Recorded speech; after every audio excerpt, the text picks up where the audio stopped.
바로 어제였죠. 8월 20일 오후 서초동 서울중앙지방법원에서 류시원에 대한 형사재판 2차 공판이 있었습니다. 뭔가 큰 다짐을 한 듯 평소보다도 더 굳은 표정으로 법원에 들어섰는데요. 이혼 소송이 진행된 이후 그가 처음으로 입을 열었습니다. 모든 부분을 법정에서 소신껏 성실하게 임하면서 저희 딸을 위해서라도 꼭 진실을 밝히겠습니다. 끝까지 재판을 좀 지켜봐 주셨으면 좋겠습니다. 감사합니다. 이날 재판에는 아내 조모 씨가 검찰 측의 증인으로 참석을 했습니다. 어떠신지 한 말씀만 좀 부탁드릴게요. 이혼 소송 이후 두 부부의 법정 첫 대면입니다. 류시원은 아내를 폭행하고 아내 조 씨의 동의 없이 GPS와 휴대전화 어플리케이션으로 아내의 위치를 추적한 혐의로 고소를 당했습니다. 지난 1차 공판에서 류시원은 위치 추적을 한 건 맞지만 아내에 대한 폭력은 없었다고 주장을 했습니다. 2차 공판에서도 비슷한 주장을 굽히지 않았는데요. 검찰은 류시원에게 위치 정보의 보호 및 이용 등에 관한 법률 위반 혐의로 징역 8개월을 구형했습니다. 4시간 가까이 치열하게 진행된 법정 공방에 류시원은 많이 지친 기색이었습니다.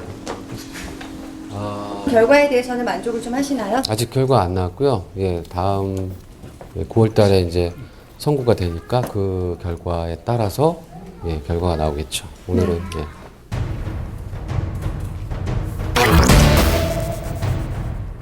또한 이날은 두 사람 사이에 숨겨왔던 지극히 개인적이고 낯뜨거운 공방전까지 펼쳐졌는데요. 제가 직접 참관해서 자세한 내용을 보고 들을 수 있었습니다. 취재 이어집니다. 결혼 2년 만에 파경을 맞은 류시원 부부. 영원히 내 편일 것 같았던 두 사람이 가장 큰 상처를 주는 적이 되어 다시 만났습니다. 처음으로 법정에서 맞대면을 하게 된 두 사람. 부부간의 낯뜨거운 사생활까지 낱낱이 공개할 정도로 갈등은 심각했습니다. 지금 이곳에서 배우 류시원 씨에 대한 형사재판이 이루어지고 있습니다. 아내 조모 씨도 증인으로 출석해 있는 상태인데요. 폭행 사실 여부를 두고 치열한 공방이 계속되고 있습니다. 이날 법정에서 두 사람은 피의자와 증인 신분으로 마주했습니다. 그런데 공판이 시작되고 얼마 지나지 않아 20분간 휴정이 됐는데요. 재판의 공개 여부가 문제였습니다. 공인으로서 부부간 민감한 얘기가 다수 있으니 비공개로 진행했으면 합니다. 1년 반 동안 피고인이 언론을 통해 나에 대해 온갖 유언비어를 퍼뜨렸습니다. 그래서 저는 재판이 공개됐으면 좋겠습니다. 결국 아내의 의견에 따라 공개 재판으로 진행하게 됐습니다. 먼저 류시원의 폭언과 폭행 여부에 대한 내용이 거론되는데요. 남편은 평소에도 폭력 성향이 있었고 습관적으로 욕설을 자주 했습니다. 그날도 나에게 폭언을 하며 뺨과 머리를 쳤습니다. 조모 씨는 부부싸움 중에 녹음한 파일을 증거로 제출을 했는데요. 여기엔 내가 웃음냐, 까불지 마라 등 폭언을 하는 류시원의 목소리가 담겨져 있었습니다. 하지만 폭행은 없었다는 게 류시원 측의 입장입니다. 부인이 혼인기간이 짧다 보니까 재산분할 받기가 좀 어려우실 거예요. 폭행이 인정이 되면 위자료를 받을 수 있고 양육권을 인정받는데 아무래도 유리하게 될 테니까.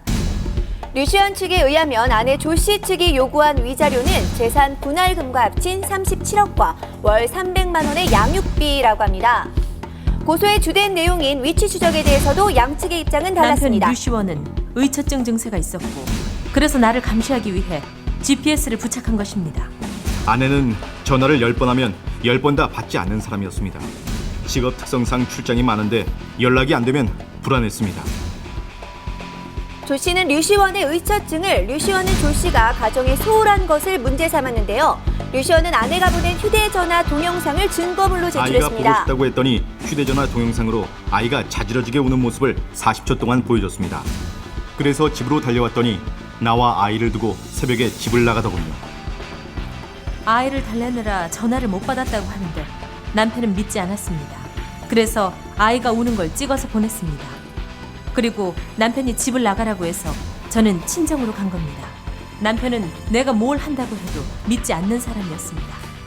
어떤 언쟁을 직접적으로 한 부분은 없었습니다.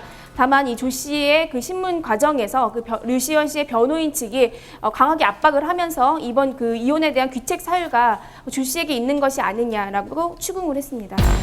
조 씨 측은 이에 대해 강하게 반발했습니다. 제가 산후조리원에 있을 당시 남편의 외도가 있었고 심지어 집으로 그 여자를 불러들였습니다. 이 사실을 본인도 인정했습니다. 아내는 내 휴대전화에 있는 친한 동료들과의 투샷 사진을 보고 그 모든 여자와 외도를 했다고 생각했습니다. 아내는 나 몰래 내가 통화하거나 대화하는 내용을 100여 차례나 녹음해왔습니다. 오히려 아내가 자주 늦은 시간에 외출을 했고 한 번 외출을 하면 남자 명함을 여러 개씩 받아온